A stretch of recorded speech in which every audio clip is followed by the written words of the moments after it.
Welcome to the press room in the Can't Hack It Pantywaist League Command Center. We are lucky to have Mr. Dan Quinn as our celebrity press secretary, our guest press secretary this week, who will be taking us through 8 in the Box. We're going to start with the owner of the week, but this week our owner of the week also had the move of the week. And this said owner was Mr. Cam Corbett himself. Starting with why he was the owner of the week, let's start with how his season has gone so far.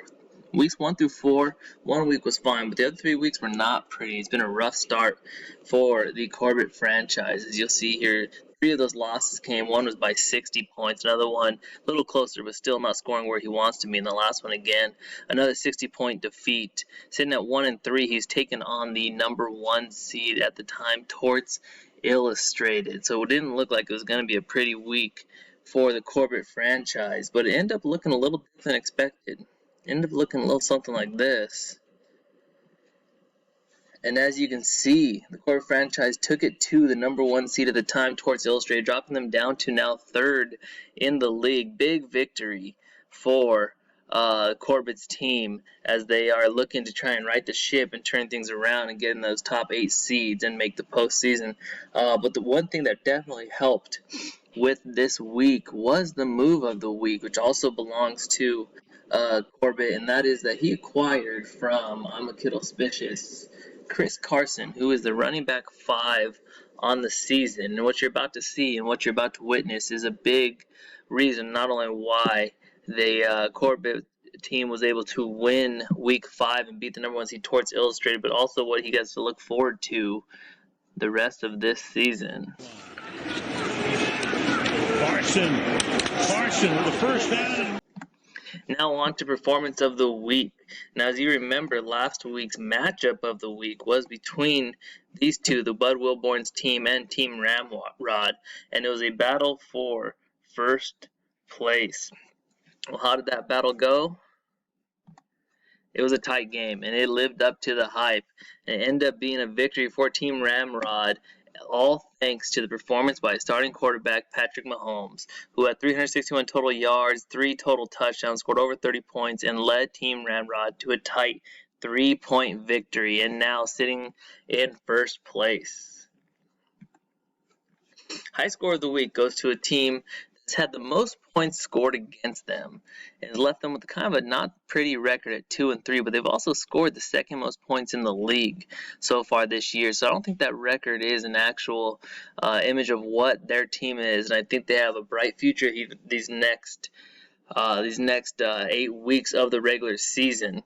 We also, in giving the award out, were able to send another celebrity guest out to meet with Michael Cavazos. Yes, that is Garth Brooks, who is also a big fan and a friend of the Can't Hack It Pantywaist League. He was out visiting with Mr. Cavazos, handing him his trophy after he put up 153 points this week in his second straight win in Week 5. Congratulations to Michael's team. Alright, some CHIPL history for you. We're going to talk quickly about last season versus this season, as we had a big change in how our rosters are going to line up. So last year, obviously, we just had our normal flex with running back, wide receiver, tight end position. This year, we decided to go super flex and also give the option of a quarterback. So what's the difference been? How's it gone? Well, in 2019, teams averaged around 108 points a game each week. In 2020, we're looking at almost 120, so over 11 points more a week by having that second quarterback in the lineup for those that choose to do so, as opposed to that third wide receiver, third running back, and a few guys with a second tight end. So it's made a big difference so far. We'll see if it plays out that way and how it's going to affect long term throughout the league and draft and player transactions. All right, matchup of the week for Week 6 is going to be a good one, and it is going to be between two of the longest-standing members of this league, Mr. Doom, Mr. Cavazos, Doomsday, and Michael's team. Now, they coming in record-wise Doomsday is 4-1. Like I said, Michael's team is 2-3. It doesn't look pretty, but I think it's a little deceiving. Doomsday's averaging 121 points a week. Michael's team's averaging 129. They've played each other 12 times thus far in the Can't Hack It Pantywaist League history and their history in this league. Both of them are 6-6, 6 wins apiece in those 12 appearances. You'll see there, Doomsday, his average win over Michael's team is by 37 points, just about, and Cavazos' average win is by just over 33 points. Should be a really good matchup as Doomsday is sitting in first place, tied for first place, and Cavazos is still trying to turn everything around and get back to that 500 mark. And as you can tell by that Astros hat, he's willing to do anything, even cheat, if that's what will get him a victory.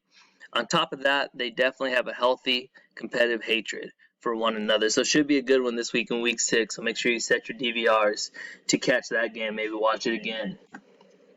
All right, as we look at our playoff picture before we get into the top 8 seeds, I'd like to bring up a fallen brother, and that is Mr. Kirschler, as he is finding himself for the first time and his team, Sundays of Thunder, falling from the playoff picture. With the number 1 seed for the first time this year, team Ramrod moved up.